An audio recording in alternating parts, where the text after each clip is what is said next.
चलिए तो आज के टॉपिक को हम शुरू करते हैं जो है पावर पे। ठीक है, तो इससे पहले की जो वीडियोस है उनको जरूर से देख लीजिएगा क्योंकि बहुत सारी चीजें इस समय जो हम पढ़ेंगे इस वीडियो में वो पिछली वीडियो से रिलेटेड है, जैसे रेसिस्टेंस, जैसे वोल्टेज, जैसे करंट, वो सब अभी यहाँ पे डिस्कस होंगे। तो अगर आपको उसका कॉन्सेप्ट अच्छे से क्लियर नहीं होगा तो यहाँ पे जो पढ़ रहे हैं वो समझ में ज्यादा नहीं आएगा। तो मेरी आपसे रिक्वेस्ट है पहले की वीडियोस देख लीजिए, फिर देखिए आपको पावर कितने आसानी से समझ में आती है। थोड़ा टफ लगता है बच्चों को, पर जब ये वीडियो खत्म होगी तो आपको कुछ भी टफ नहीं लगेगा। तो आप समझते हैं हम इसमें पढ़ने क्या जा रहे हैं। हम पहले समझेंगे व्हाट इज पावर, पावर होती क्या है। ठीक है, दूसरा हम समझेंगे कि उसकी यूनिट क्या होती है। फिर कुछ एग्जाम्पल्स लेंगे ताकि हम पावर के कॉन्सेप्ट को बहुत अच्छे से समझ पाए। ठीक है, फॉर्मूलों की बात करेंगे क्योंकि हम जब न्यूमेरिकल्स करेंगे तो हमें फॉर्मूले चाहिए होंगे। तो फॉर्मूले कौन कौन से हो सकते हैं, कैसे कैसे हम उन फॉर्मूलों को चेंज कर सकते हैं, हम इस पे बात करेंगे। एंड लास्ट में हम क्या करेंगे, न्यूमेरिकल्स करेंगे। तो आपको एक बात बताना चाहती हूँ यहाँ पे कि जो न्यूमेरिकल्स मैं लेती हूँ वो न्यूमेरिकल्स हैंड पिक्ड होते हैं। बहुत मेहनत से उनको ढूंढ ढूंढ के निकालती हूँ सो दैट आपके दिमाग में उस टॉपिक का जो बहुत अच्छी से समझ बन पाए, बहुत अच्छी अंडरस्टैंडिंग बन पाए और न्यूमेरिकल किसी भी तरीके से आए आप उसको पूरी तरीके से कर पाए बिना किसी प्रॉब्लम के। ठीक है, जिसमें मैं आपको छोटी छोटी ट्रिक्स बताऊंगी कि देखिए अगर क्वेश्चन ऐसा चेंज हो गया तो आपको सिर्फ इतनी चीजों पे ध्यान रखना है, ज्यादा कुछ नहीं देखना है। इलेक्ट्रिसिटी की कोई भी क्वेश्चन बहुत टफ नहीं आते हैं, 10th के लेवल में बहुत इजी होते हैं, आराम से किए जा सकते हैं। वो बच्चे जो पॉलिटेक्निक के लिए तैयार कर रहे हैं उनके लिए भी ये चैप्टर बहुत इंपॉर्टेंट है। अगर समझ गए तो बहुत आसान हो जाएगा चीजें करने के लिए। तो मेरी आपसे अगेन एक रिक्वेस्ट है कि प्लीज वीडियो को एंड तक जरूर देखिएगा। ठीक है, तो चलिए अब हम शुरू करते हैं पावर पे। तो पावर का मतलब अगर हम ले मैन लैंग्वेज में समझे तो क्या हो जाता है, पावर का मतलब होता है आपकी कैपेसिटी। किस चीज की कैपेसिटी, कुछ काम करने की कैपेसिटी। कुछ काम कर रहे हैं तो आपकी बॉडी से एनर्जी यूज अप हो रही है। ठीक है, एनर्जी कंज्यूम हो रही है। ठीक, अगर मैं काम सपोज मैं यहाँ पे इतना बोल ही रही हूँ तो क्या होगा, बोलने से भी तो मेरी बॉडी की एनर्जी यूज हो रही है और आप सब देख रहे हैं मेरी वीडियो को तो भी आपकी एनर्जी यूज अप हो रही है। ठीक है, क्योंकि आपका ब्रेन काम कर रहा है। राइट, ऐसा तो नहीं है कि आप चल नहीं रहे तो आपकी एनर्जी यूज नहीं हो रही, आप पूरा लगातार घंटों घंटों देख सकते हैं। आप भी ऐसा नहीं कर सकते और मैं भी घंटों घंटों नहीं बोल सकती। क्यों ऐसा नहीं हो सकता, क्योंकि हम एनर्जी को यूज अप कर रहे हैं। ठीक है, तो पावर का मतलब अगर एक ले मैन लैंग्वेज में समझे तो क्या हो गया, पावर का मतलब हो गया कि हमारी कैपेसिटी, हमारी क्षमता किसी काम को करने की। ठीक है, जो हम एनर्जी को यूज अप कर पा रहे हैं, कैसे, पर यूनिट सेकंड। ठीक है, पर सेकंड हम जितनी एनर्जी को यूज अप कर रहे हैं वही हमारी कैपेसिटी को बताता है। ठीक है, हम अपनी मैक्सिमम कैपेसिटी पे कितना काम कर सकते हैं, कर रहे हैं या नहीं कर रहे हैं उसका वो एक अलग टॉपिक है, पर हम कितना काम कर सकते हैं। जैसे अगर मैं दो बच्चों को लूं, जो एक 15-16 साल का है, एक 5-6 साल का है, तो दोनों अगर अपनी मैक्सिमम कैपेसिटी पे काम करेंगे तो डेफिनेटली छोटा बच्चा बड़े बच्चे के बराबर तो काम नहीं कर पाएगा। ठीक है, बड़ा बच्चा उससे कई गुना ज्यादा काम कर सकता है। ठीक है, तो क्योंकि वो ज्यादा एनर्जी को यूज अप कर सकता है। ठीक है ना, तो उसके पास एनर्जी भी ज्यादा होगी छोटे बच्चे से। ठीक, तो काम करने की जो कैपेसिटी है वो बड़े बच्चे की ज्यादा है तो बड़े बच्चे की पावर भी ज्यादा है। वो अलग बात है कि वो उतना यूज कर रहा है कि नहीं कर रहा है, पर वो डेफिनेटली छोटे बच्चे से कई गुना ज्यादा काम कर सकता है, उसकी पावर ज्यादा है। ठीक है, पर अब दूसरी बात आती है कितना यूटिलाइज हो रहा है, वो तो एक अलग चैप्टर हो गया। ठीक है, और छोटे बच्चे की जो पावर है वो डेफिनेटली बड़े बच्चे से कम है क्योंकि उसकी जो पर यूनिट एनर्जी यूज करने की जो कैपेसिटी है वो कम है। ठीक है ना, तो वो उतनी एनर्जी को नहीं यूज कर सकता, उसके पास इतनी एनर्जी नहीं होगी जितना अपने बड़े बच्चे के पास है ना। ठीक है, तो ये तो एक लेमैन लैंग्वेज में आपने पावर को समझा कि क्या होता है। अब बात करते हैं इलेक्ट्रिकल पावर क्या होती है। तो इलेक्ट्रिकल पावर का मतलब होता है, अगर हम इलेक्ट्रिसिटी में पावर की बात करें तो पर यूनिट टाइम जितनी एनर्जी कंज्यूम हो रही है किसी अप्लायंस से, या कोई अप्लायंस जितनी एनर्जी को कंज्यूम कर रहा है या उस एनर्जी को किसी अगले फॉर्म में कन्वर्ट कर रहा है, इसको हम कहते हैं उस अप्लायंस की पावर। ठीक है, जैसे मान लीजिए कि इसको थोड़ा सा अब बताते हैं, इसका काम हो गया खत्म।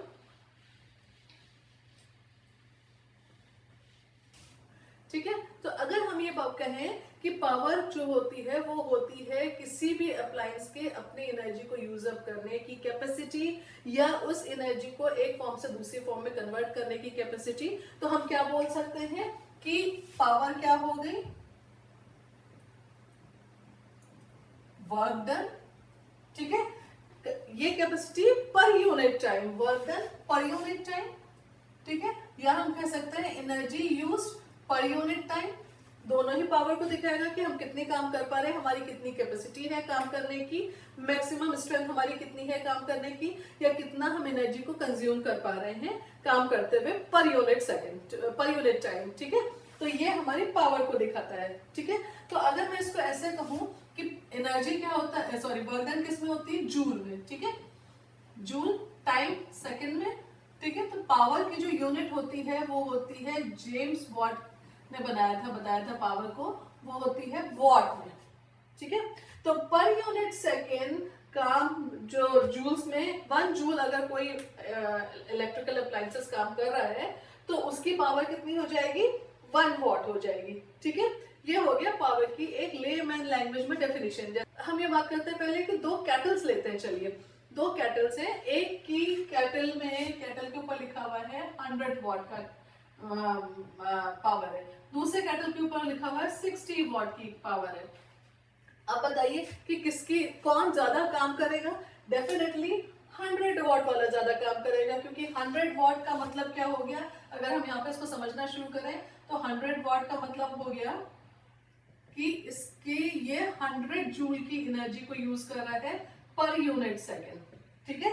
और 60 वॉट का मतलब क्या हो गया, 60 वॉट का मतलब हो गया 60 जूल की एनर्जी को यूज किया जा रहा है उस अप्लायंस के द्वारा पर यूनिट सेकेंड, ठीक है ना। तो कौन ज्यादा एफिशिएंटली, किसकी पावर ज्यादा हो गई, जिसमें जो ज्यादा एनर्जी को यूज कर रहा है, कौन ज्यादा एनर्जी को यूज कर रहा है, ये 100 वॉट, ठीक है। तो अब कैटल में जो पानी रखा हुआ है, किस कैटल में जल्दी गर्म होगा, जिसमें 100 वॉट में की पावर है उसमें पानी जल्दी गर्म होगा, या जिसमें 60 वॉट की पावर है उसमें पानी जल्दी गर्म होगा। तो डेफिनेटली जिसमें ज्यादा एनर्जी मिल रही है, हर सेकंड ज्यादा एनर्जी जा रही है, वो पानी को जल्दी बॉईल कर देगा, ठीक है। तो ज्यादा एनर्जी पर सेकंड किस में जा रही है, 100 वॉट वाले में जा रही है, ठीक है। तो अगर ज्यादा एनर्जी जा रही है, ज्यादा हीट जा रही है, तो पानी किस में ज्यादा जल्दी कन्वर्ट हो जाएगा, सॉरी किस में ज्यादा जल्दी गर्म हो जाएगा, 100 वॉट वाले जो केटल है उसमें। जबकि अगर हम 60 वॉट की केटल की बात करें तो इन कंपैरिजन टू 100 वॉट, हर सेकेंड यहाँ पे कितनी एनर्जी जा रही है, सिर्फ 60 जूल की जा रही है, ठीक है। तो इस ये डेफिनेटली 100 वॉट वाले जो केटल है उससे देर में पानी को गर्म करेगा, ठीक है। तो आप समझे पावर का कॉन्सेप्ट को। पावर का मतलब क्या होता है कि हर मिनट कितनी एनर्जी कंज्यूम हो रही है किसी अप्लायंस के थ्रू, या कितनी एनर्जी को वो एक फॉर्म से दूसरे फॉर्म में कन्वर्ट कर पा रहा है। जैसे अगर हम लाइट खोले, बल्ब खोले, तो क्या होगा, पर मिनट बल्ब जो है वो कितनी एनर्जी को लाइट एंड हीट में कन्वर्ट कर पा रहा है। अगर हम फैन ले लें तो क्या होगा कि पर मिनट जो एनर्जी है फैन को चलते हुए, जो एनर्जी, इलेक्ट्रिकल एनर्जी जो है वो कितनी पर मिनट, कितनी मैकेनिकल एनर्जी में कन्वर्ट हो रही है। फिलहाल आप मुझे सुन रहे हैं, अपनी वीडियो देख रहे हैं, तो इस समय क्या होगा कि इलेक्ट्रिकल एनर्जी पर मिनट कितनी जो है वो साउंड एनर्जी में कन्वर्ट हो रही है, ठीक है। तो ये कन्वर्जन भी जो है वो क्या है, पावर है, ठीक है। तो पावर का मतलब क्या हो गया, हर सेकेंड कन्वर्ट होने वाली एनर्जी, यही पावर कहलाती है, ठीक है। अच्छा, तो चलिए अब इसी कॉन्सेप्ट को एक और तरीके से समझने की कोशिश करते हैं पावर को। कि मान लीजिए कि ये मेरा एक इलेक्ट्रिक बल्ब है, मेरी ड्राइंग बहुत अच्छी नहीं है, पेड़ नहीं बना रही हूँ, बल्ब बना रही हूँ, ठीक है, दिमाग की बत्ती जलाने के लिए, ठीक है। तो ये हमारा एक बल्ब है, ठीक है। अब मान लीजिए कि इस बल्ब के अंदर जो करंट फ्लो हो रही है वो कुछ 2 एम्पियर की है, ठीक है। और इसका जो वोल्टेज डिफरेंस है ये हमारी हो गई करंट, और जो वोल्टेज डिफरेंस है, जिस वोल्टेज पे काम कर रही है वो मान लीजिए है 3 वोल्ट, ठीक है। क्लियर है। तो अब हम देखते हैं कि इसकी पावर कैसे देखेंगे। हमें ये समझना है कि जब 2 एम्पियर की करंट फ्लो हो रही है एंड 3 वोल्ट का वोल्टेज डिफरेंस है, तो कितनी एनर्जी जो है वो कंज्यूम कर रहा है ये जब बल्ब जल रहा है पर सेकंड, ठीक है। तो अब देखते हैं कि क्या हो गया, करंट क्या होता है, करंट होता है Q/T, ठीक है ना। तो इसका मतलब क्या हो गया, Q क्या हो गया, चार्ज। अगर हम कहें करंट हमारी 1 एम्पियर है तो कितना चार्ज होगा, 1 कूलम चार्ज होगा पर यूनिट सेकेंड, ठीक है। ठीक। तो हर सेकंड अगर 1 कूलम का चार्ज फ्लो हो रहा है तो करंट कितनी बनेगी, कितनी करंट फ्लो हो रही है, 1 एम्पियर की करंट फ्लो हो रही है इस सर्किट में से, ठीक है। पर हमारी तो करंट 2 एम्पियर है, तो इसका मतलब क्या हो गया कि पर यूनिट अगर हम 2 एम्पियर की करंट को दिखाएंगे तो पर यूनिट कितना कूलम चार्जेस फ्लो हो रहे हैं, ये 2 कूलम चार्जेस फ्लो हो रहे हैं, तभी तो 2 एम्पियर की करंट बनेगी, है ना। अच्छा, दूसरी चीज समझिए, वोल्टेज को समझिए। तो वोल्टेज क्या होती है, वोल्टेज होती है W/Q, राइट, यही हमारी वोल्टेज होती है ना। तो अब अगर हम कहें कि हम 1 वोल्ट क्या होगा, 1 वोल्ट होगा जब एनर्जी जो यूज हो रही है वो 1 जूल की हो पर कूलम। हर कूलम जो है, हर चार्ज जो है वो अगर 1 जूल की एनर्जी को यूज करेगा तो वोल्टेज कितना हो जाएगा, 1 वोल्ट। हमने वोल्टेज वाले टॉपिक पे ये बहुत अच्छे से समझा भी था कि हर इलेक्ट्रॉन के पास जितना भी वोल्ट लिखा होता है, हर इलेक्ट्रॉन के पास उतनी ही जूल की एनर्जी होती है, ठीक है। तो अगर पर कूलम चार्ज, हर एक चार्ज जो है वो 1 जूल की एनर्जी को डेसिपेट कर रहा है, तो हमारी वोल्टेज हो गई 1 वोल्ट। हमारे पास वो वोल्टेज कितनी है, हमारे पास 3 वोल्ट है, ठीक है ना। तो हम 3 वोल्ट का मतलब क्या हो जाएगा कि हर चार्ज जो है वो 3 जूल की एनर्जी को डेसिपेट कर रहा है। हर चार्जेस के पास मैक्सिमम जो इतनी, ये मैक्सिमम कैपेसिटी है, वो उससे कम भी कर सकता है। मैक्सिमम कैपेसिटी में कितनी एनर्जी को डेसिपेट कर सकता है वो, 3 जूल की एनर्जी को, उससे ज्यादा नहीं कर सकता क्योंकि उससे ज्यादा तो उसकी कैपेसिटी ही नहीं है, ठीक है। मैक्सिमम जो कैपेसिटी वो अपनी यूज कर सकता है एनर्जी, वो है 3 जूल्स, ठीक है। तो अब हम देखते हैं कि टोटल एनर्जी जो है वो हर सेकंड कितनी यूज हो रही है यहाँ पे, ठीक है, क्योंकि जितनी ही एनर्जी यूज हो रही है, जितना एनर्जी का कंजप्शन है, एक्चुअली वही हमारा पावर बनेगी, ठीक है। तो अब देखिए क्या होता है, हमने कहा, थोड़ा ध्यान से समझिएगा, हमने कहा कि 1 कूलम चार्ज जो है वो 3 जूल की एनर्जी को यूज कर रहा है, ठीक है। तो और कितने चार्जेस यहाँ पे जा रहे हैं पर सेकंड, चार्जेस जो जा रहे हैं वो जा रहे हैं, ओके ऐसे लिखते हैं, energy used by 1 coulomb charge कितनी हो गई, कितनी एनर्जी को यूज कर रहा है। तो अगर 3 वोल्ट की बैटरी है तो इसका मतलब क्या हो गया कि हर पर यूनिट चार्ज जो है, हर चार्ज जो है वो कितनी जूल की एनर्जी को यूज कर सकता है, वो 3 जूल्स की एनर्जी तक 3 जूल्स तक की एनर्जी को यूज कर सकता है, ठीक है ना, क्योंकि यही उसकी मैक्सिमम कैपेसिटी, यही तो हमारी वोल्टेज है, इससे ज्यादा तो वोल्टेज हमारे पास है नहीं, ठीक है। अब दूसरी चीज क्या है कि टोटल करंट, टोटल कितने कूलम की एनर्जी इसमें से फ्लो हो रही है, ठीक है। तो हमारी कितनी एनर्जी फ्लो हो रही है, 2 कूलम की एनर्जी इसमें से फ्लो हो रही है, ठीक है। तो अगर 1 कूलम 3 जूल की एनर्जी को यूज करेगा तो 2 कूलम कितनी जूल की एनर्जी को यूज करेगा, 3 मल्टीप्लाइड बाय 2।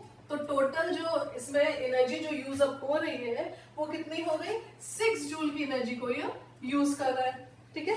और जो एनर्जी कंजम्पशन होता है या एनर्जी डेसिपेशन होता है पर सेकेंड, वही क्या होता है, हमारी पावर होती है। तो इसकी पावर बेसिकली कितनी हो गई, 6 वॉट की हो गई, ठीक है ना। तो पावर क्या हो गया, पावर को हमने कहा था, पावर क्या हो गया कि जो एनर्जी कंजम्पशन होती है पर सेकंड, तो 1 सेकंड में कितनी एनर्जी कंज्यूम हो रही है हमारी, 6 जूल की। तो हमारी पावर इस बल्ब की क्या हो गई, 6 वॉट हो गई। समझे, इजी, कोई मुश्किल भी समझने में नहीं।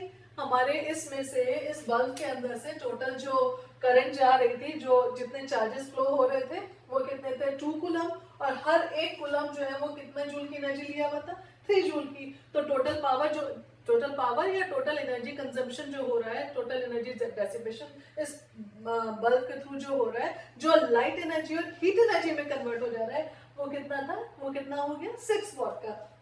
तो मैक्सिमम कैपेसिटी है ये कि ये 6 वॉट में की जूल को 6 वॉट की एनर्जी को यूज अप कर सकता है, डेसिपेट कर सकता है। अब उतना कर रहा है या उससे कम कर रहा है, ये डिपेंड करता है वो कहाँ पे, किस जगह पे उसको हमने रखा हुआ है, किस जगह पे वो फिट है। जैसे कि अगर मैं कहूँ कि एक AAA बैटरी है या AA बैटरी है, हम उसको मान लीजिए AA बैटरी को हम लगाते हैं, रिमोट में लगा देते हैं, तो वो ज्यादा देर तक चलेगी।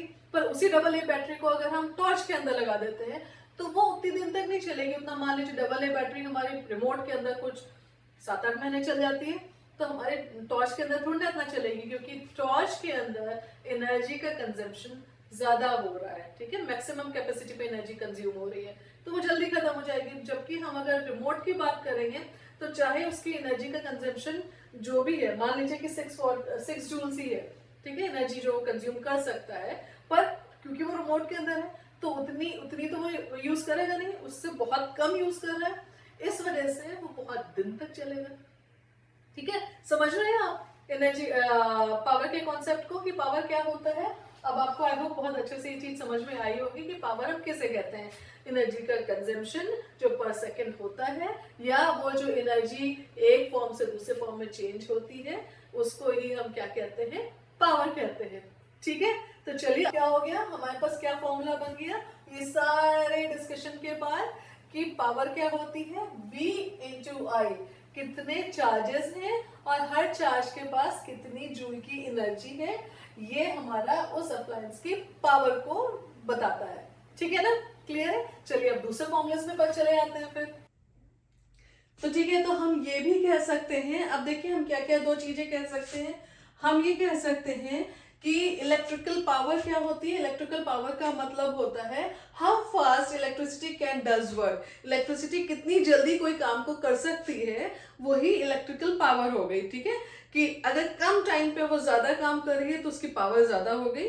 जो भी अप्लायंस है, अगर वो काम करते हुए ज्यादा टाइम ले रही है तो वो पावर कम हो गई। ठीक है, अब देखिए दूसरा हम क्या कह सकते हैं, हम कह सकते हैं कि electrical power is the rate, ये वो डेफिनेशन है जो अगर आती है तो आपको एग्जाम में लिखनी होती है। ठीक है, electrical power is the rate at which electrical energy is consumed हो रही है या कन्वर्ट हो रही है, वो लाइट में, हीट में, किसी और चीज में, मैकेनिकली किसी और तरीके से, वो डिपेंड करता है। पर इलेक्ट्रिकल पावर क्या हो गई, वो रेट हो गया जिस पर इलेक्ट्रिकल एनर्जी कंज्यूम हो रही है, जिस रेट से इलेक्ट्रिकल एनर्जी कंजम्पशन हो रहा है। ठीक है, तो इसको हम कहते हैं पावर। तो हमारे पास ये दो, फिलहाल मैंने एक शॉर्ट बनाया हुआ है जिसमें मैंने सारे के सारे इलेक्ट्रिसिटी के न्यूमेरिकल्स के लिए जो आपको फॉर्मूले चाहिए हैं वो सारे डाले हुए हैं, उनको जरूर देखिएगा क्योंकि एग्जाम में आपको बहुत काम आएंगे।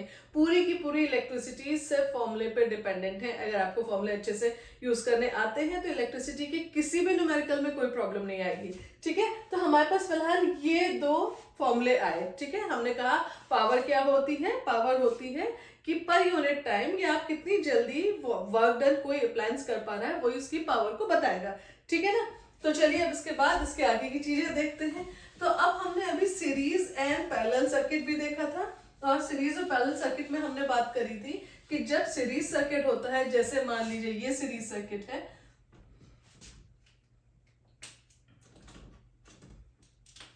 जैसे अगर ये हमारा एक सीरीज सर्किट है,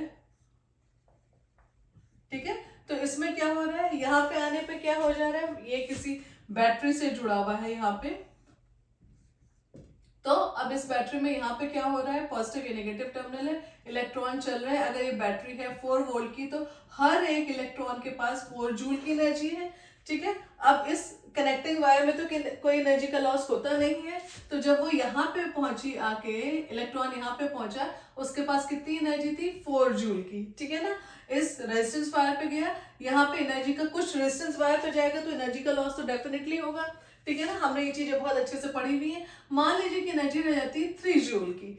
ठीक है, फिर यहाँ पे आया, इस जगह पे भी ये बीच का कनेक्टिंग वायर है, कोई एनर्जी का लॉस नहीं होगा, यहाँ पे एनर्जी 3 जूल की है। फिर रेजिस्टेंस वायर आ गया, अब एनर्जी का फिर लॉस होगा, और मान लीजिए यहाँ पे आते आते एनर्जी पूरी खत्म हो गई, अब 0 जूल की हो गई। ठीक है, यही 0 जूल यहाँ से गया और ये इधर कनेक्ट हो गया। ठीक है, ये नेगेटिव टर्मिनल 0 जूल के लिए है। ठीक है, तो अब देखिए क्या हुआ यहाँ पे, इलेक्ट्रॉन, तो अगर यहाँ पे से 10 इलेक्ट्रॉन चले थे तो किसी भी जगह पे ये 10 से कम नहीं होंगे, ये 10 गए, इस यहाँ पे गए, सिर्फ एनर्जी का लॉस हो रहा है, नंबर कम थोड़ा ना हो जाएंगे। ये 10 के 10 इलेक्ट्रॉन यहाँ पे आए, फिर एनर्जी का लॉस हुआ, नंबर कम नहीं होंगे, ये 10 के 10 इलेक्ट्रॉन वापस इस जगह पे पहुंच गए। ठीक है, ठीक, तो अब क्या हुआ, यहाँ पे देख रहे हैं आप, करंट जो है वो डिवाइड नहीं हो रही है, करंट किसी भी तरीके से चेंज नहीं हो रही है, सिर्फ वोल्टेज में डिफरेंस आ रहा है। ठीक है ना, ठीक, तो अब अगर हम बात करते हैं करंट हमारी कांस्टेंट है, तो हमने बात करी सीरीज सर्किट में, इन सीरीज सर्किट में क्या होता है, आई कांस्टेंट होता है, करंट जो चेंज नहीं होती, चेंज क्या होता है, वोल्टेज। देखिए वोल्टेज चेंज हो रहा है, ठीक है, वोल्टेज डिफर करता है, ठीक है।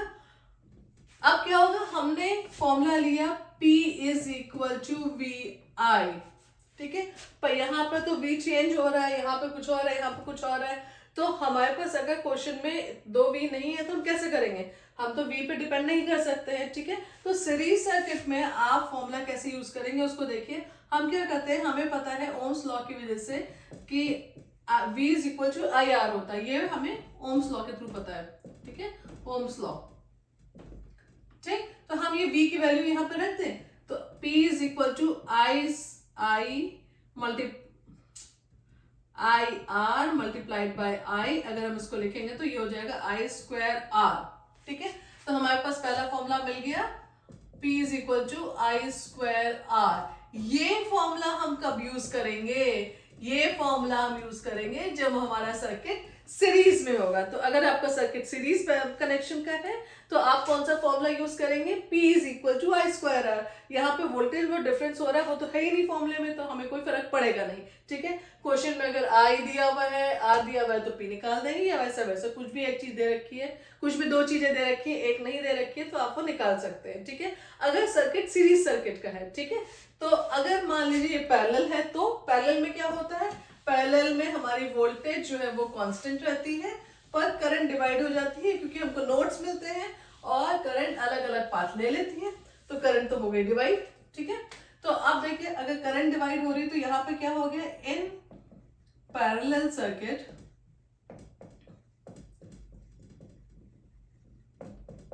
पैरेलल सर्किट में अब क्या हो रहा है, हमने कहा कि वोल्टेज कांस्टेंट होगा,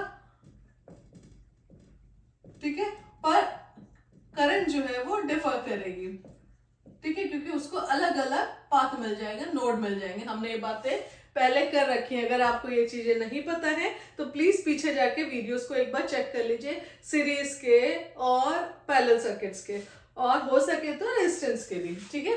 तो अब हमने ये पैरेलल सर्किट में हमारा होता है, तो क्या हम सेम फॉर्मूले को यूज कर सकते हैं, आई स्क्वायर आर को यूज कर सकते हैं, नहीं कर सकते, क्योंकि आई तो हमारा चेंज हो रहा है, डिफर हो रहा है, ठीक है। तो अब फिर से आ जाते हैं, देखते हैं यहाँ पे क्या फॉर्मूला यूज करेंगे, तो P is equal to V I, ठीक है। अब की बार फिर से हम V is equal to I R, जो हमारे ओम्स लॉ के थ्रू है,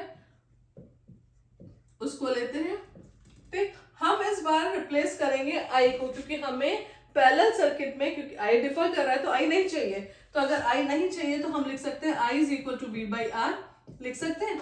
अब इसको हम इस फॉर्मूले पे लिख देते हैं वापस जाके, तो हम कर देते हैं P is equal to V की जगह V की जगह V रहेगा, I की जगह V बाई आर आ जाएगा, ठीक है। हमारे पास क्या फॉर्मूला मिल गया, हमारे पास फॉर्मूला मिल गया, अब हमारे पास फॉर्मूला आ गया, P is equal to V square upon R, ठीक है। ये हम कब यूज करेंगे, ये हम यूज करेंगे जब हमें पैरेलल सर्किट दिया होगा, क्योंकि पैरेलल सर्किट में वोल्टेज कांस्टेंट होती है पर करंट कांस्टेंट नहीं होती है, तो इसमें तो इस फॉर्मूले के अंदर तो करंट है ही नहीं, तो हमें कोई फर्क पड़ेगा ही नहीं कि करंट दिया है नहीं दिया है, कोई मतलब नहीं है हमें उससे। हमें अगर वोल्टेज गिवन है, हमें रेजिस्टेंस गिवन है, तो हम पावर को निकाल सकते हैं। तो ध्यान रखिएगा, ये वोल्टेज वाला फॉर्मूला पैरेलल सर्किट के लिए लगेगा, और जो करंट वाला फॉर्मूला था आई स्क्वायर आर, वो किस में लगेगा, सीरीज सर्किट के लिए लगेगा, ठीक है, क्लियर है। तो चलिए अब इसके बाद इसके नेक्स्ट टॉपिक पे चलते हैं, जहां पे हम बात करेंगे, अच्छा अभी हमने इसकी यूनिट की बात नहीं करी, तो यूनिट समझना भी जरूरी है कि इसकी यूनिट क्या होती है। पूरे इलेक्ट्रिसिटी में आपको यूनिट ही बताएगी कि वो पावर गिवन है, या आपकी एनर्जी कंजम्पशन गिवन है, या क्या गिवन है, ठीक है। तो पावर जो होती है वो होती है वॉट में, ठीक है, हमेशा पावर है वॉट में। आपको दिया होगा इतने वॉट का बल्ब, क्या दिया हुआ है आपको दिया हुआ है कि वो बल्ब की पावर है, ठीक है, क्लियर है। तो पावर हो गई हमारी वॉट में, बाकी आपको पता है आई होता है एम्पियर में, आर होता है ओम्स में, वी होता है वोल्ट में, ठीक है। तो इसको नोट डाउन कर लीजिए, फिर आगे चलते हैं। तो चलिए अब ये रहा हमारा सर्किट और ये रहा हमारा क्वेश्चन, ठीक है। तो क्वेश्चन में क्या दिया हुआ है, क्वेश्चन में दिया हुआ है 12 ohm in the circuit, power dissipation in 12 ohm resistance is 6 watt. तो इस 12 ohm resistance के अगेंस्ट पावर डिसिपेशन है 6 watt का, ठीक है। और जो 8 ohm resistance है, what is the power dissipation in 8 ohm resistance? ये 8 ohm रेजिस्टेंस के अगेंस्ट पावर डिसिपेशन हमें पता नहीं है, हमें निकालना है। अच्छा, हमारे पास फॉर्मूले कौन कौन से हैं, एक बार उसको डिस्कस कर लेते हैं। तो हमने अभी बात करी थी कि हमारे पास फॉर्मूले हैं W/T, power is equal to W/T, हमारे पास था power is equal to VI, हमारे पास था power is equal to I²R, हमारे पास था power is equal to V²/R, ठीक है ना। ये 4 फॉर्मूले थे। अब इस फॉर्मूले को देखिए, क्या हमारे पास W या T गिवन है? नहीं, इसको यूज नहीं कर सकते, ठीक है। क्या हमारे पास V and I गिवन है? नहीं, इसको भी यूज नहीं कर सकते, ठीक। अब इस फॉर्मूले को हम यूज नहीं कर सकते, क्यों? क्योंकि ये वाला फॉर्मूला तो सीरीज के लिए यूज होता था, ये तो पैरेलल सर्किट दिख रहा है, ठीक है। करंट आधी ऊपर जा रही है, आधी नीचे जा रही है, ठीक है। यहाँ पे देखिए, इस पॉइंट पे आपको नोड दिख रहा है, ये नोड है आपका, करंट डिवाइड हो रही, तो हम इस फॉर्मूले को भी यूज नहीं कर सकते। तो हम किस फॉर्मूले को यूज करेंगे? V²/R वाले फॉर्मूले को यूज करेंगे, ठीक है। तो पहले हम लिखते हैं, ये क्वेश्चन जैसे एग्जाम में किया था वैसे ही देखते हैं। पहले गिवन लिखना पड़ेगा। गिवन क्या है? P1 is equal to 6 what, ठीक है। फिर क्या गिवन है? R1 इज इक्वल टू कितना है? 12 ohm, R2 is equal to 8 ohms और P2 निकालना है, ठीक है। फॉर्मूला हम यूज कर रहे हैं V²/R। सब बच्चे कंफ्यूज, V² तो है नहीं, V तो है नहीं, आएगा कहां से? कोई बात नहीं है, हम कैसे यूज करेंगे इसको ऐसे क्वेश्चंस में जब भी आपको इस तरीके का क्वेश्चन जो अक्सर दिए जाते हैं बोर्ड के एग्जाम्स में आते हैं, ये क्वेश्चन बहुत कॉमन है आना, तो उसमें हम क्या करेंगे? हम करेंगे P1/P2 is equal to V²/R1 divided by V²। अब V तो कांस्टेंट है, हम यहाँ पे साथ में ऐसा नहीं करते हैं, हम करते हैं since it is parallel circuit, तो V is equal to constant, V constant होगा, ठीक है ना। वोल्टेज तो हमारी कांस्टेंट हो जाएगी, सिर्फ करंट चेंज होगी, ठीक है। तो हमने किया P is equal to P1/P2 is equal to V²/R1 divided by V²/R2, ठीक है। डिवीजन के साइन को मल्टीप्लिकेशन में कन्वर्ट कर देते हैं, तो ये हो जाएगा multiplied by R2 upon V², ठीक है। ये V² से ये V² कैंसिल हो गया। हमारे पास फॉर्मूला क्या बन गया? हमारे पास फॉर्मूला बन गया P1/P2 is equal to R2/R1। अब हमारे पास सब कुछ गिवन है, जो गिवन नहीं उसकी वैल्यू निकल जाएगी आराम से। तो मैं इसके बाद आई डोंट नो नीचे दिखेगा कि नहीं दिखेगा, पर चलिए देखते हैं। P1 कितना है हमारा? P1 है 6, ठीक है, अपॉन P2 की वैल्यू हमें निकालनी है।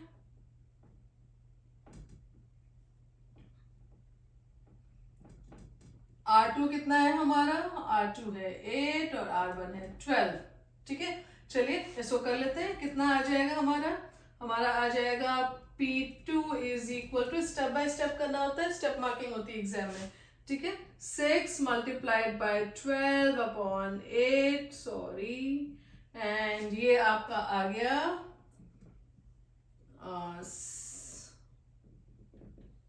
3 2 3 कितना आ गया? 9 ओम, सॉरी 9 वॉट, ठीक है। तो P2 की कितनी वैल्यू आ गई? P2 की वैल्यू आ गई 9 वॉट। इजी। अब मान लीजिए यही क्वेश्चन अभी तो हमने करा पैरेलल वाला, ठीक है। अगर यही क्वेश्चन हमें सीरीज में दिया है तो हम कौन सा फॉर्मूला यूज करेंगे? हम V²/R की जगह पे I²R फॉर्मूले को लगा देंगे, और सेम क्योंकि करंट कांस्टेंट होती है तो हम क्या करेंगे? हम यहाँ पे जैसे हमने लिखा सिंस पैरेलल सर्किट में V कांस्टेंट है, हम क्या लिखेंगे? Since it is a series circuit so I is constant, current is constant. फिर हम फॉर्मूले को लगाएंगे और अब की बार हमारा जो फॉर्मूला सीरीज के लिए बनेगा वो हो जाएगा P1/P2 is equal to R1/R2। जो चीज दिया हुआ है वो लिख लीजिएगा, जो नहीं दिया हुआ है उसको निकाल लीजिएगा। इजी हो गया ना? तो चलिए सबसे पहले क्या करते हैं, इसको नोट डाउन कर लीजिए। तो एक बार सारे फॉर्मूले जो हमने पावर के पढ़े वो एक जगह पे लिख लेते हैं। प्लीज एक पन्ने को, एक पेज को खाली छोड़िएगा जिसमें इलेक्ट्रिसिटी के सारे फॉर्मूले लिखिएगा, सो दैट जब आप रिवीजन करने बैठे न्यूमेरिकल्स के तो आपके पास सारे फॉर्मूले हैंडी हो और आप फटाफट क्वेश्चंस को कर पाए। ठीक है ना? तो प्लीज इसको नोट डाउन करिए, फिर अगले क्वेश्चन पे चलते हैं। तो चलिए अब इस क्वेश्चन को देखते हैं। ये एक डिफरेंट क्वेश्चन है, तो इस क्वेश्चन के थ्रू भी आपको ये क्वेश्चंस बहुत आते हैं, बहुत कॉमन क्वेश्चन है जो एग्जाम्स में आते हैं। तो बच्चों आपको एक चीज बताती हूँ कि ये जो क्वेश्चन है सब एक दूसरे से डिफरेंट डिफरेंट होंगे जो हम अपने वीडियोस में करते हैं, पर इन सब को करके आपको उस कॉन्सेप्ट की एक बहुत ही अच्छे से अंडरस्टैंडिंग मिलेगी। ठीक है? तो ये मेरी आपसे एक हम्बल रिक्वेस्ट है कि ये सारे क्वेश्चंस बहुत मेहनत से मैं चूज करती हूँ। ये हैंड पिक्ड क्वेश्चन है, देखने पड़ते हैं कि कौन सा क्वेश्चन कैसा है, जिससे आपको बहुत अच्छे से उन कॉन्सेप्ट को, उस तरीके के न्यूमेरिकल को करने की जो प्रैक्टिस है वो हो जाए और आपको कॉन्सेप्ट भी बहुत अच्छे से समझ में आए। कई बार देखिए इसमें भी कई बार हम सेम फॉर्मूले को यूज कर रहे हैं पर क्वेश्चन की जो लैंग्वेज है बहुत डिफरेंट है। ठीक है? तो आप उस लैंग्वेज से बहुत अच्छे से यूज टू हो पाए, आप उस क्वेश्चन को करने के तरीकों से यूज टू हो पाए, इसलिए बहुत ज्यादा मेहनत के थ्रू हैंड पिक किए जाते हैं। मेरी आपसे ये रिक्वेस्ट है कि प्लीज इन वीडियोस में जितने भी न्यूमेरिकल्स हैं उनको बहुत ढंग से करिए, प्रैक्टिस करिए, ताकि आपके कॉन्सेप्ट बहुत स्ट्रांग हो जाए। फिर आप किसी भी क्वेश्चन को करने में आपको बिल्कुल भी दिक्कत नहीं आएगी, ये मेरा वादा है आपसे। ठीक है? तो चलिए अब इस क्वेश्चन को देखते हैं। कह रहा है an electric bulb rated 220 volt and 100 what. जैसे मैंने आपसे कहा था कि आपको कई बार क्वेश्चन को समझने में क्या दिया हुआ है उसको यूनिट को समझना पड़ेगा। देखिए यहाँ पर कुछ नहीं गिवन है, सिर्फ यूनिट गिवन है, वॉट। वॉट मतलब क्या दिया हुआ है? ये पावर दे रखी है। बच्चे बहुत कंफ्यूज होते हैं वॉट और एनर्जी में। ध्यान रखिएगा कि पावर हमेशा वॉट में होती है और एनर्जी हमेशा जूल में होती है। ठीक है? तो उनमें कंफ्यूजन की कोई जगह है नहीं अब। ठीक है? तो अब देखिए हमने एक बल्ब लिया जिसको हमने पहले क्या किया, 220 वोल्ट से जोड़ दिया और उसकी पावर आई तब 100 वॉट। फिर उसी बल्ब को हम बल्ब कहीं चेंज नहीं करेंगे, इस पूरे क्वेश्चन में बल्ब चेंज करने की कोई बात नहीं है। ठीक है? फिर ये कह रहा है क्वेश्चन कि when it is operated, it means same bulb, यही electric bulb, when it is operated on 110 volt what will be the power consumed. अगर उसी बल्ब को अगर हम अब 110 में जोड़ देते हैं तो कितनी पावर लगेगी। ठीक है? तो इसको ऐसा मान लेते हैं कि जैसे मान लीजिए कि ये मेरा बल्ब है, कोई बात नहीं पेड़ जैसा दिख रहा है पर है ये बल्ब ही। ठीक है? तो इसके अंदर ये फिलामेंट है। ठीक है? मान लीजिए मैंने इसको पहले क्या किया, 220 वोल्ट से जोड़ दिया पहली बार में और दूसरी बार में हमने इसको 110 वोल्ट से जोड़ दिया। ठीक है? तो अब देखिए इन दोनों ही केसेस में क्या मैं इस फिलामेंट को चेंज कर रही हूँ? नहीं, मैं सिर्फ उससे जो वायर मैं कनेक्ट कर रही हूँ वो मैं पहले 220 वोल्ट के वोल्टेज पे जोड़ रही हूँ, दूसरी बार में 110 वोल्टेज पे जोड़ दे रही हूँ। ठीक है?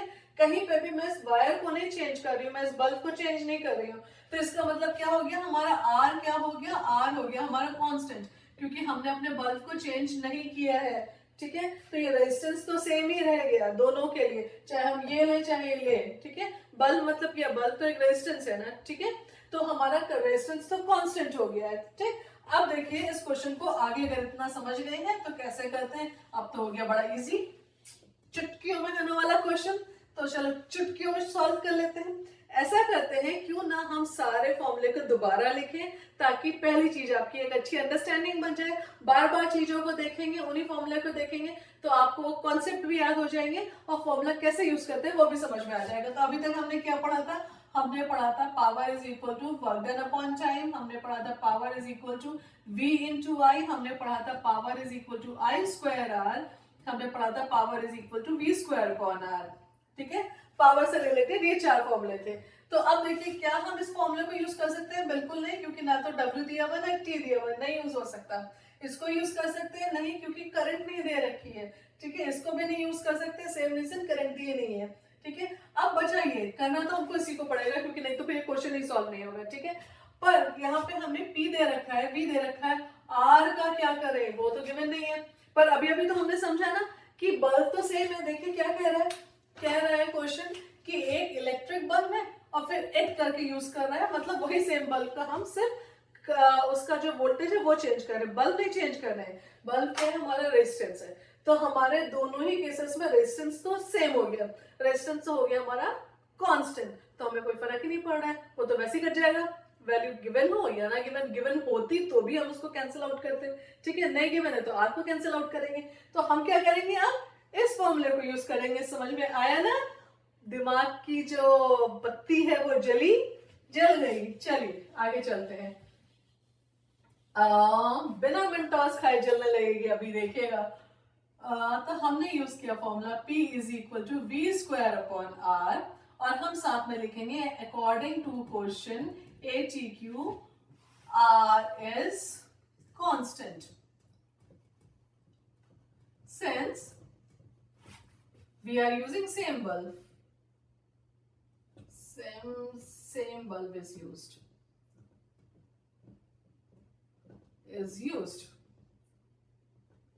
ठीक है, तो हमारा R तो हो गया कांस्टेंट। ठीक, चलिए अब आगे करते हैं।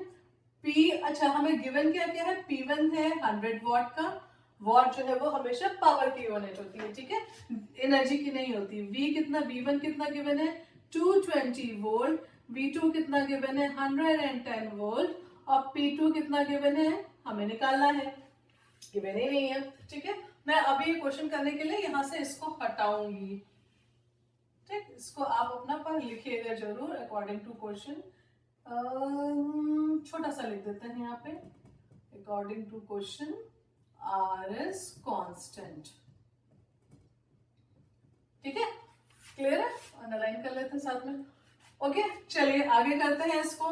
तो हम लगाते हैं P1 by P2 is equal to, P1 कितना था हमारा V1 square upon R divided by V2 square upon R.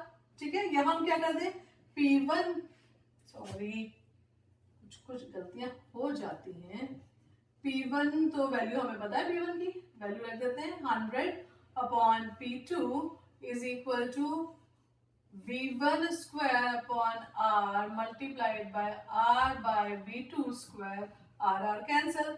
ठीक है, तो 100 by P2 is equal to V1 की वैल्यू की, या हम पहले इस फॉर्मूले को बना लें, P1 by P2 is equal to V1 square upon V2 square. ठीक है, इस क्वेश्चन को करने के लिए हम इस फॉर्मूले को यूज करेंगे, पर डायरेक्टली नहीं लिखेंगे, आपको उसको बताना पड़ेगा क्यों यूज कर रहे हैं इस फॉर्मूले को। ठीक है, अब हमारा P1 कितना हो गया 100 by P2 is equal to, V1 था हमारा 220 इंटू 220, और V2 था हमारा 110 अपॉन 110, 0 से 0 कैंसिल, 0 से 0 कैंसिल, ये हो गया 2, ये भी हो गया 2। ठीक है, तो ये हो गया 100 is equal to, sorry 100 by P2 is equal to 4, या P2 इज इक्वल टू हो जाएगा 100 बाय 4, और कितना आ गया 25 वॉट। हो गया इजी, कुछ मुश्किल थी? बिल्कुल भी नहीं, हमने बल्ब सेम रखा। तो इससे पहला वाला जो क्वेश्चन था वो थोड़ा डिफरेंट था, वहां पे सर्किट था, तो भी हमने यही फॉर्मूला यूज किया था। इसमें कोई सर्किट नहीं है, तो भी हम वही फॉर्मूला यूज कर रहे हैं। तो आप देख रहे हैं दो डिफरेंट तरीके के क्वेश्चन है, पर हम फॉर्मूला बिल्कुल सेम यूज कर रहे हैं। ठीक है, तो आपके कॉन्सेप्ट बिल्ड हो रहे हैं थोड़े थोड़े से।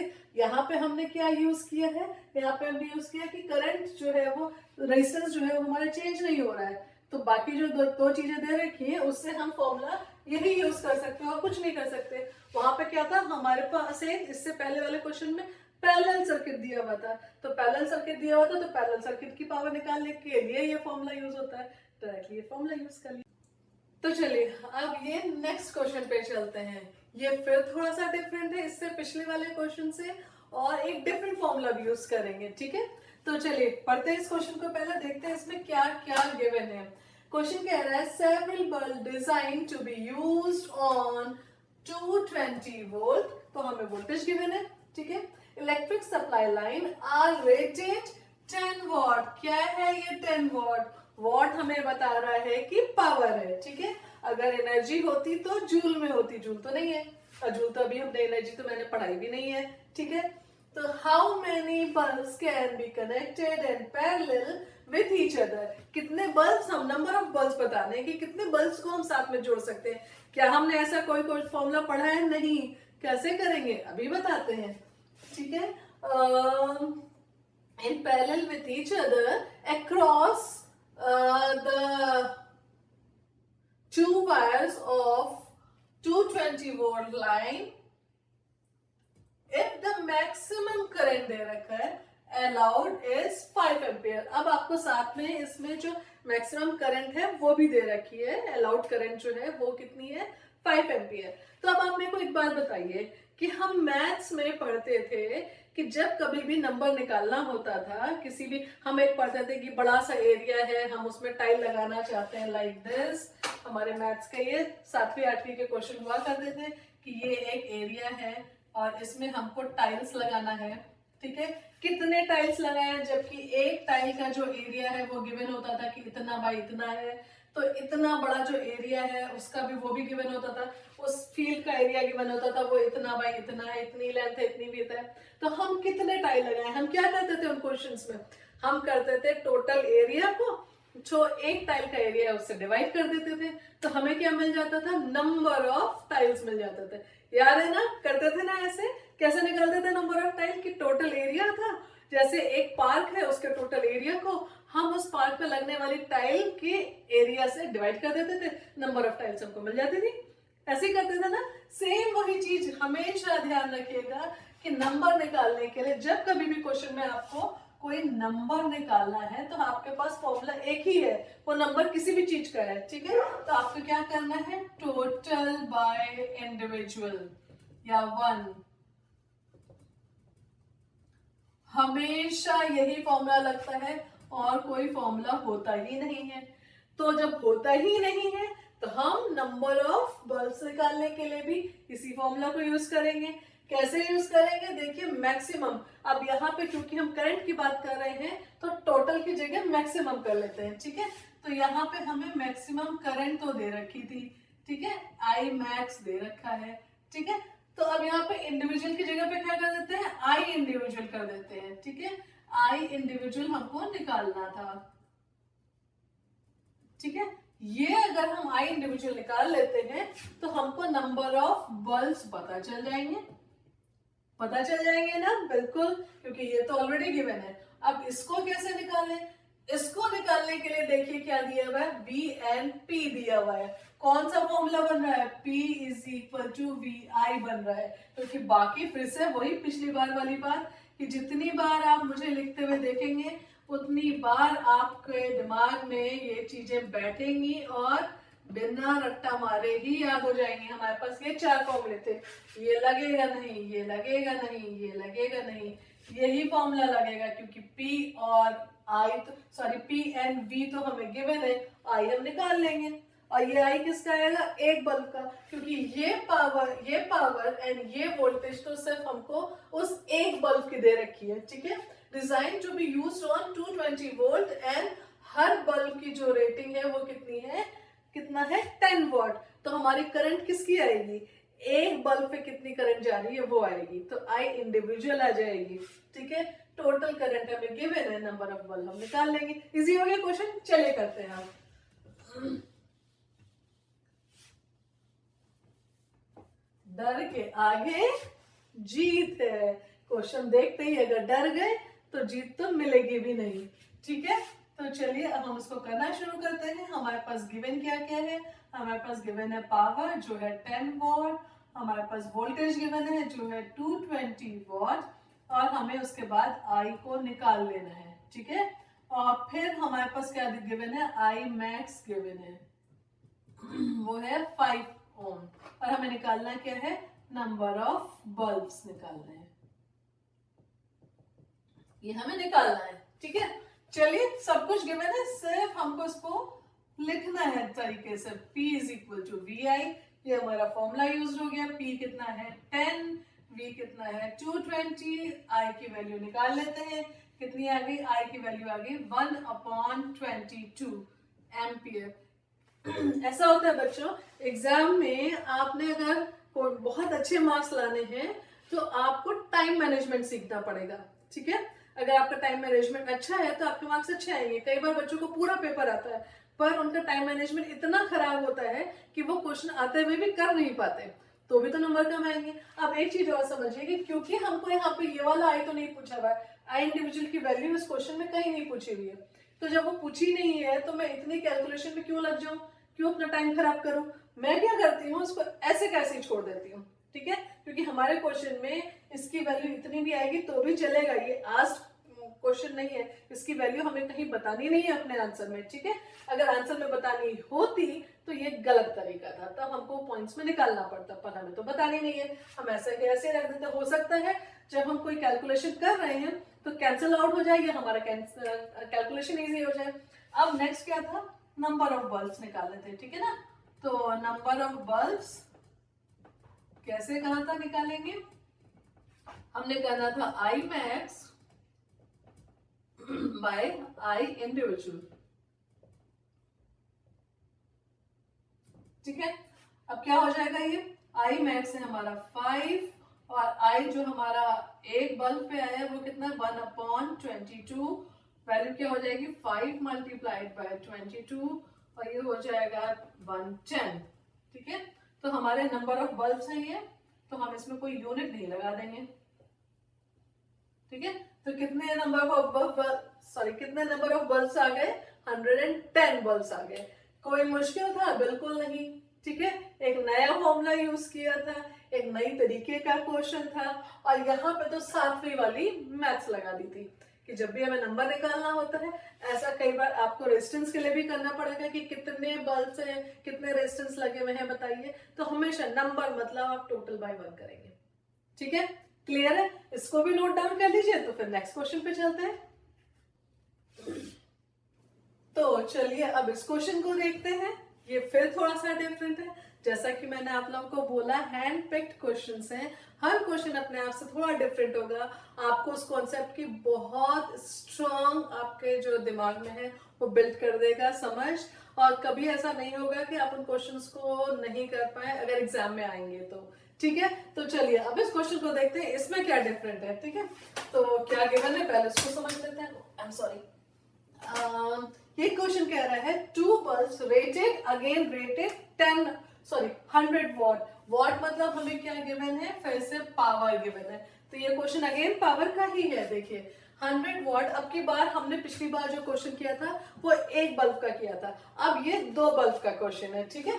तो 200 what and 220 volt, and the other bulb उसकी क्या है रेटिंग, 160 वॉट एंड 220 वोल्ट, ठीक है। तो पावर एंड वोल्टेज हमें गिवन है, आर कनेक्टेड इन पैरेलल। देखा ये क्वेश्चन थोड़ा सा डिफरेंट हो गया कि अब ये जो बल्ब्स हैं ये कनेक्टेड है पैरेलल में to an electric main supply, what is the current from the line if the voltage is इतना। अगर 220 वोल्ट है और दोनों ही बल्ब एक दूसरे से किसमें कनेक्टेड है, वो कनेक्टेड है एक दूसरे से पैरेलल में, तो सॉरी, तो आपको बताना है कि करंट उनमें कितनी फ्लो हो रही है, ठीक है।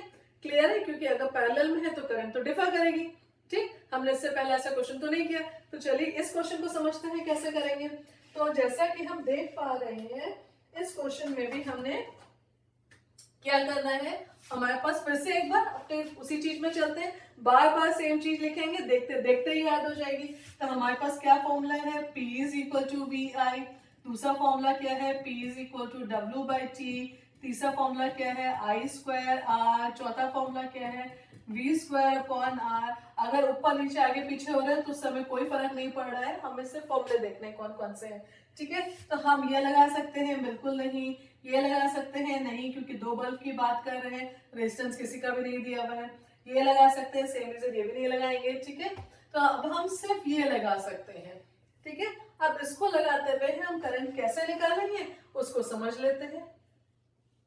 तो हमारे पास फॉर्मूला तो आ गया, पहले हम लिख लेते हैं गिवन क्या क्या है। तो हमारे पास है P1 is equal to 60 watt, V1 is equal to कितना 220 वॉट, फिर V2 is equal to again 220 ही है, ठीक है। और गलत लिख दिया मैंने थोड़ा सा, यहाँ पे 100 है, सॉरी 100, और P2 हमारा कितना है 60 वॉट, और हमको करंट को निकालना है, करंट बतानी है कितनी है। अच्छा, हमको एक और चीज पता है कि टोटल करंट जो होती है ना सर्किट में, अगर पैरेलल होता है, if the circuit is parallel, if, या हम ऐसे लिखें इन पैरेलल सर्किट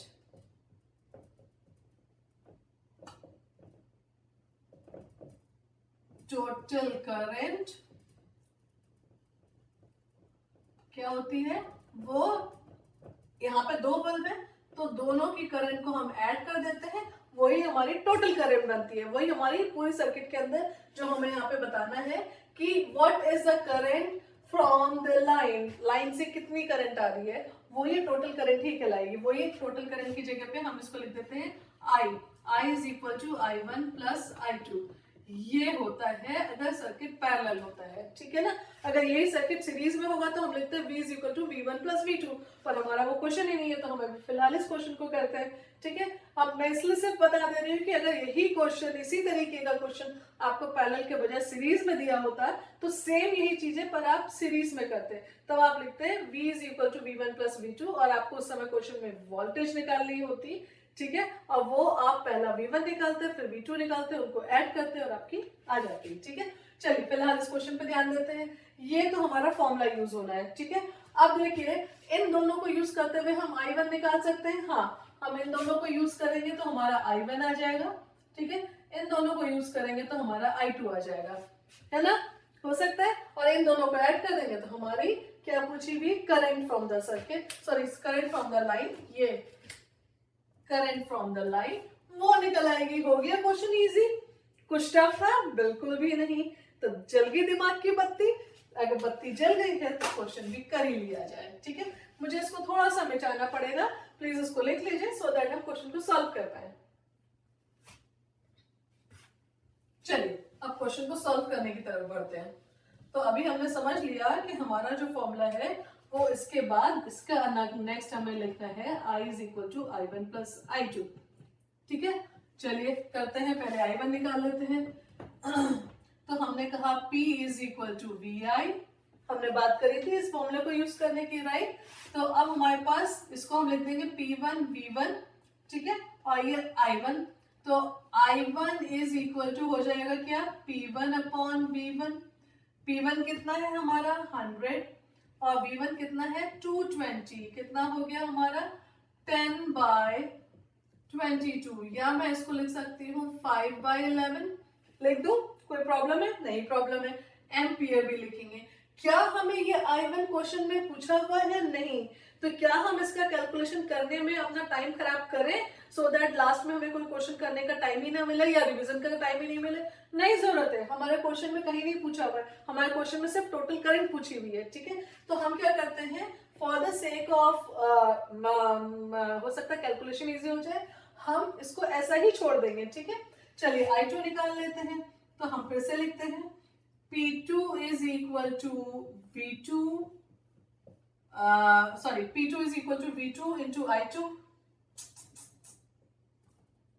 I से बढ़ाना पड़ेगा, ठीक है। P2 कितना गिवन है हमारा 60, V2 कितना गिवन है 220, I2 एज इट इज हम कर लेते हैं 60/, हमारा इसका मतलब हो गया, या यहाँ पे ही हम सीधे करें, ओके वैल्यू नहीं रखते, हम करते हैं I2 is equal to P2 upon V2, P2 की वैल्यू 60, V2 की वैल्यू 220, 0 से 0 कैंसिल, तो ये हो गया हमारा 3/11 एम्पियर। इसकी भी वैल्यू कहीं नहीं पूछी हुई क्वेश्चन में, हमें कहीं इसको आंसर स्टेटमेंट में नहीं लिखना है, तो हम इसको भी कैलकुलेशन करके अपना टाइम नहीं खराब करते, ऐसे ही छोड़ देते हैं। अब अगला फॉर्मूला हमारा क्या लगना है, अगला फॉर्मूला हमारा लगना है I is equal to I1 plus I2, ठीक है। हमारा I1 कितना था, कहाँ लिखूं, जगह खत्म हो रही है, तो हमारा I इज इक्वल टू हो गया, थोड़ा सा और छोटा छोटा लिख लेते हैं, चलिए। तो हमारा आ गया I is equal to I1 plus I2, तो I की वैल्यू हो जाएगी, I1 कितना था 5/11, I2 कितना था 3/11, टोटल कितना हो गया 8/11, इसको कैंसिल आउट करेंगे 0, 80, 7 टाइम्स जाएगा, उसके बाद 3 टाइम्स जाएगा एम्पियर। ठीक है, तो हमारी टोटल करंट कितनी आ गई? टोटल करंट आ गई 0.73 एम्पियर। इजी क्वेश्चन, कुछ टफ था नहीं। तो आपने देखा हमने जितने भी क्वेश्चन करे सब डिफरेंट डिफरेंट थे और इन सबको करने का तरीका बड़ा आसान था। ठीक है, फट से घंटी जो है वो दिमाग में बज जा रही थी, ओ ऐसे ऐसे करेंगे। ठीक है, तो चलिए यहाँ पे हमने जितने भी पावर से रिलेटेड क्वेश्चन होते हैं उनको सॉल्व कर लिए, जितने तरीके के होते हैं। तो अब हम अपने अगले कॉन्सेप्ट पे चलते हैं जो है इलेक्ट्रिसिटी। तो अगर आपको मेरे ये वीडियोस पसंद आ रहे हैं, आपको इनसे फायदा हो रहा है, ये डिफरेंट डिफरेंट क्वेश्चन करके आपके दिमाग में उस कॉन्सेप्ट की बहुत अच्छी अंडरस्टैंडिंग बन रही है, तो प्लीज इन वीडियोस को जरूर से लाइक शेयर करिएगा। अगर आप वीडियोस को देखना चाहते हैं जैसे ही मैं उनको रिलीज करूं तो सब्सक्राइब भी करिएगा एंड बेल बटन भी जरूर दबाइएगा। चलिए, wish you all the very best, bye bye. मिलते हैं हम अपने नेक्स्ट वीडियो में जो होगा हमारा हीटिंग इफेक्ट पे या एनर्जी पे, जिसपे 3 मार्क का क्वेश्चन बहुत बनते हैं और आपको मैं बताऊंगी कैसे डिफरेंट डिफरेंट तरीके के क्वेश्चंस को अगेन बहुत इजीली बिल्कुल ऐसे स्नैपशॉट में आप कर सकते हैं। ठीक है, चलिए बाय बाय।